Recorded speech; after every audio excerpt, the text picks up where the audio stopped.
Okay. Hi everyone. So my name's Grant Macdonald, and I'm a postdoc at the moment at the University of Victoria. I'm going to talk a bit about today about estimating sea ice roughness in the Canadian Arctic, and also talk a bit about the importance of sea ice more broadly, and introduce myself.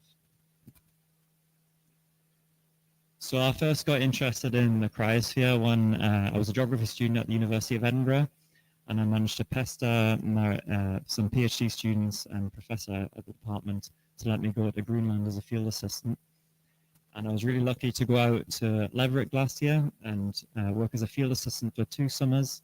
And here's looking out to Leverett Glacier, which is next on the west coast of Greenland, next to another famous glacier called Russell Glacier. And despite the fact that within 2 hours of arriving in Greenland, I broke my arm and got sent to Nuuk to get a metal plate put in it, and have the scars to this day. Obviously, I had such a great time. Despite that, I wanted to, I came back, recovered, and wanted to keep studying the cryosphere and glaciers. So after I finished my undergraduate, I managed to get a position as a field assistant in Chile for about 6 months, working on high Andes glaciers up in the north of Chile. So this is not like Patagonia. This is really high altitude where the glaciers are quite small, but they're really important for water resources. And particularly in this valley where these glaciers are, they grow a lot of grapes, where they make pisco. So big, really important for the economy of the area.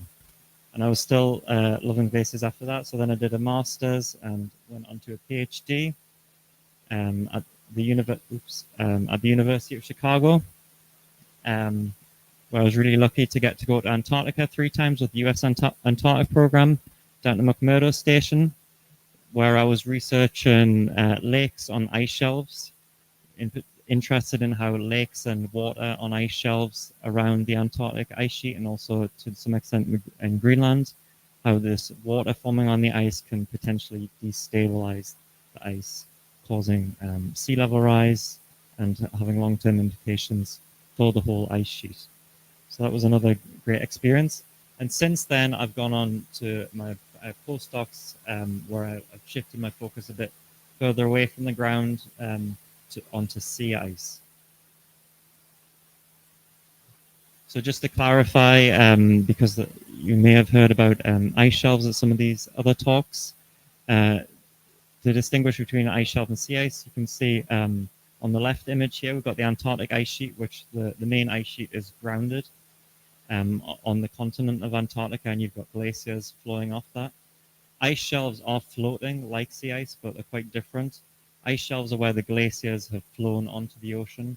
These can be very thick, hundreds of meters thick, many hundreds, and can be many years old to thousands years old. And these are long-term features. Whereas sea ice, which you've got a bit further away from the ground, it tends to be seasonal, especially in the Antarctic.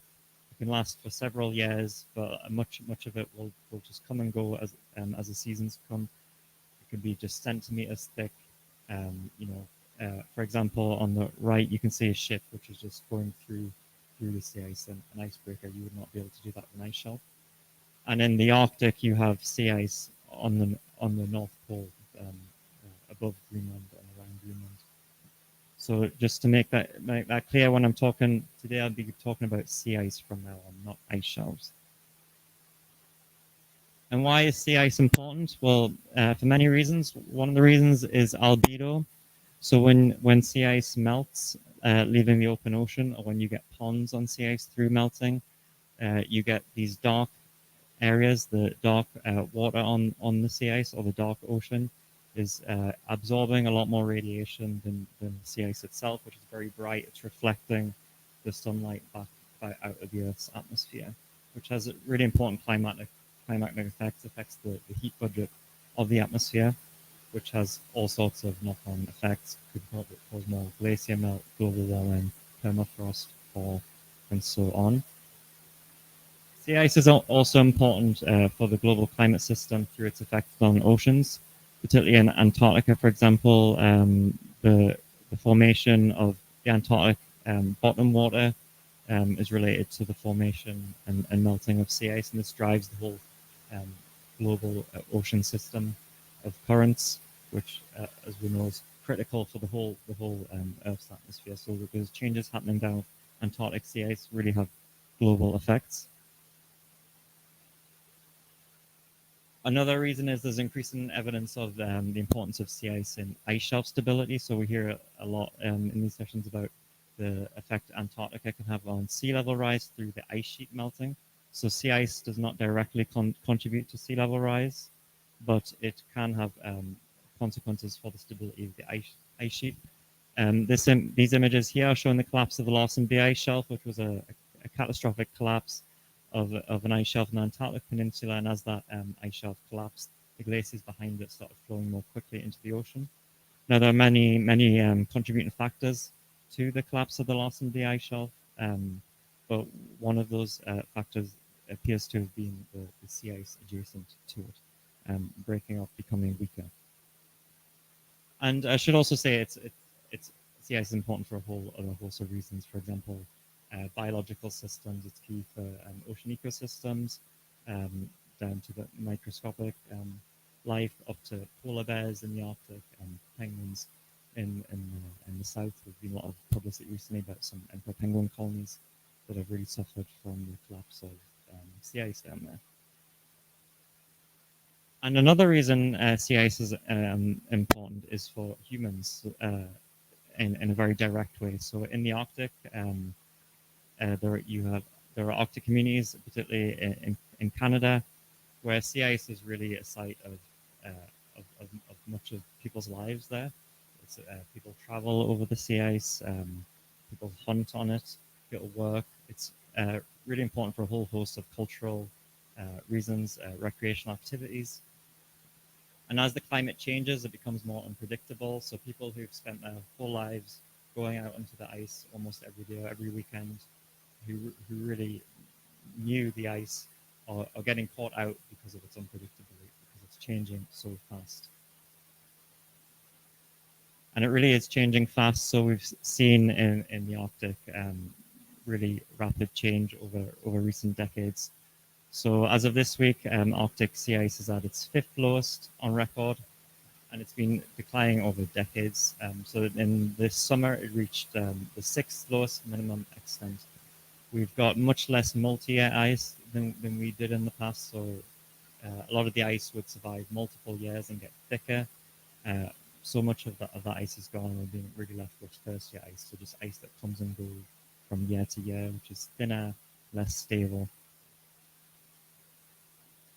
And we're also now seeing changes down in the Antarctic, really stark changes. So until just a few years ago, the Antarctic sea ice was considered relatively stable, or even might have been increasing. But in recent years, we've seen a quite sharp decline, and particularly this year, 2023 has been a record-breaking year for Antarctic sea ice. If you look at this graph here, you can see how it's been in recent years. And 2022 was a low year, and then that blue line underneath is this year up till just last week. You can see the extent is really dramatically low, and it seems like Antarctic sea ice might have reached a new kind of state. And there's a lot of research going into that right now. Now, I'll be talking particularly about sea ice roughness today, which is related to all these issues. And as I mentioned before, ice is very important for people in the Arctic. So sea ice, rough sea ice, I'll just put it back. So as you get rough ice in areas that people are regularly traveling over, it can be a real challenge and dangerous. So at the lower end of the scale, it can be damaging to snowmobiles, but that can be costly. It makes travel really inefficient. You have to travel around rough ice, or you travel through it and you risk damaging your vehicle. Or it can be dangerous if you're traveling at speed and you come across some unexpected rough ice. Then that's you could crash and really cause some damage. And sea ice roughness is also important for a host of geophysical reasons and scientific reasons. So, for example, a lot of our knowledge of the Arctic and Antarctic comes from Earth system models, ocean models, sea ice models, and to really model the interaction between the atmosphere and the ocean, where you've got ice in between, knowing roughness and how momentum transfers from the atmosphere to the ocean. We want to have a good idea of the roughness, affects the drag of ice. Sea ice roughness is also important to know for altimetry retrievals. So altimetry measurements provide really important information about the poles. They give us they tell us the height of ice and form the basis of a lot of new measurements. And we also want to know roughness because it plays a role in determining how melt ponds form over the summer. So melt ponds are really important for that albedo effect I mentioned, and they'll form in depressions on the ice, which is related to roughness. But unfortunately, so far, sea ice roughness information is really lacking for the community and for scientists. In recent years, we've had the launch of ICESat-2, which gives us really good roughness information. ICESat-2 is an altimetry satellite from NASA, which is going around the Earth, giving us 90-day repeats of a particular area and giving us really precise to the centimeter level measurements of height, and from that we can get roughness. But these measurements are over very thin tracks. You don't get them over you don't get them over kilometers width, and they're also, like I said, 90-day repeat. So it's really good information, but it's temporally and spatially quite limited. We can get some good height and roughness information from radar altimetry too, but that's at a relatively low resolution and still lacking in some ways. So it'd be really great if we could get more sea ice roughness information from SAR. So SAR is a satellite radar system which has really been grown in recent years. The most famous one probably is Sentinel-1, which is a European Space Agency satellite. We also have the RadarSat Constellation mission, or RadarSat-2, which are Canadian Space Agency satellites. And we have ALOS, which is of Pulsar, which is from the Japanese Space Agency. And just next year, we'll have NISAR, which is a NASA-India collaboration, which will be giving us really valuable SAR information. So we've got these really rich SAR data sets, these really rich radar satellite imagery data sets coming through, which will give us images of the Earth, but a bit more information than regular optical images. For one, they can see through clouds, and they can see through the polar night, which of course is a huge challenge for researching the poles. And they also give us a bit more information because it's not simply an optical image; it's a radar image which is interacting with the surface depending on different features of the surface. And at the same time, we've recently had ICESat-2, as I mentioned. So we can link this rich data set of SAR imagery with these new advances of ICESat-2. That would really give us new opportunities for understanding roughness. So here's an example of SAR. So SAR satellite, you have satellite Sentinel-1 going along, giving us these images. You get these grayscale satellite SAR images. So this is an area in the Canadian Arctic, and they can be useful just to look at. But if we can actually get quantitative data of roughness from every pixel of that image, that would really help both scientists out for analyzing roughness and communities who want this information. So what I've been doing is looking at a site in the Canadian Arctic archipelago, where we've got stable land-fast ice, so sea ice that doesn't move for months at a time. We have ICESat tracks going over the same area. And what I'm doing is comparing the roughness information you get from this altimetry data, which is measuring very precise roughness along these thin tracks, and then comparing that data with the SAR pixels, the radar pixels, to then try to develop a model to be able to take a whole image and get roughness for the whole image. In addition to that, we've been doing field work. So So here is me and a colleague up in the Canadian Arctic, an area called Pond Inlet. We're trying to measure the snow surface because if we want to understand SAR imagery, we also need to understand how it's actually penetrating through the snow to better understand it. Here we are on the left in a Sikuttiaq, which is on some nice, quite smooth first year ice in Pond Inlet. So you can see that that kind of journey would be relatively smooth, although not as smooth as you might imagine when you're sitting in the back of a Sikuttiaq behind a fast snowmobile. But as you get further away from there, we'll come across some quite rough ice. And we're also really trying to not just analyze the data, but really try to understand what is happening with the SAR signal. Why is the SAR signal interacting with roughness in this way? And for example, we find that as a horizontal radar image comes in, you get bounces off rough features, and the more it bounces, it comes back in a different way in what we call vertical polarization. Which gives us a higher backscatter, a brighter image where there's rough sea ice. And I won't go into it, but incidentally, we also find that on older ice, these SAR images are also have a strong relationship with multi-year ice height.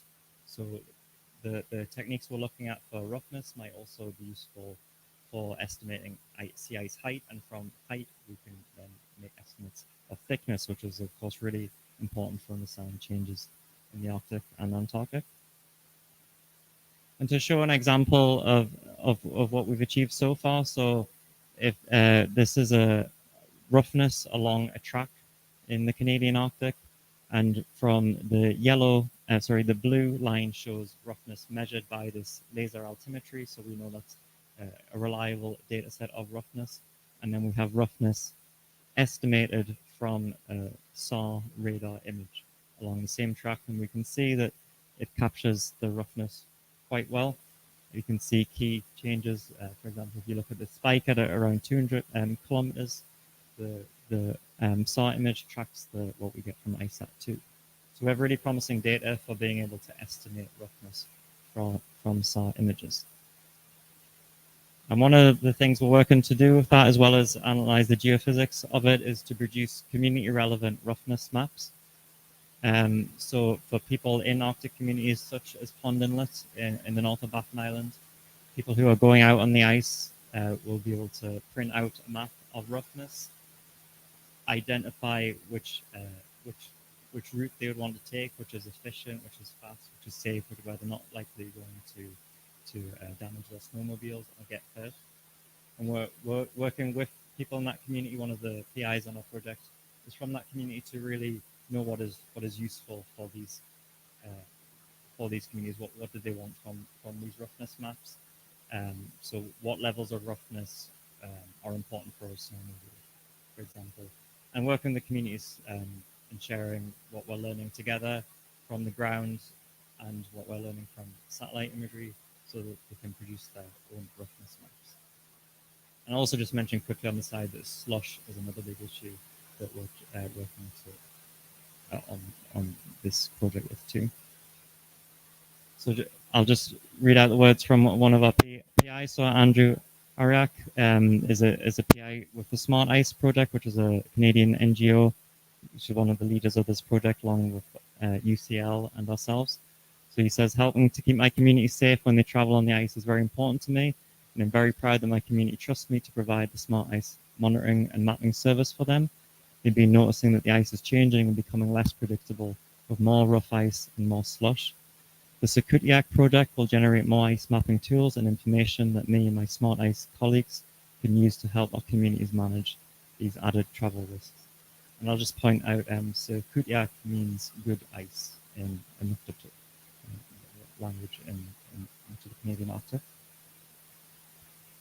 So what we have to do next, so we have these kind of preliminary roughness models and maps, which are useful, but we really need to do more to better understand the relationship between SAR and roughness on the ground. We need to do more analysis of remote sensing imagery. We need to do more field work.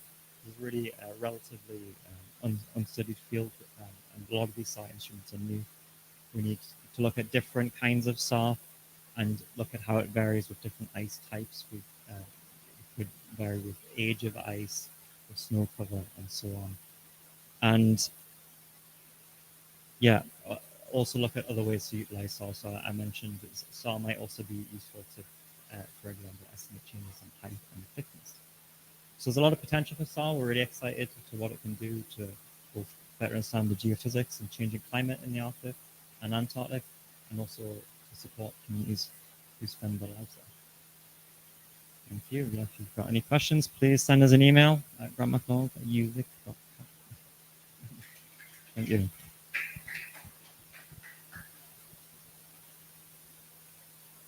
Thank you.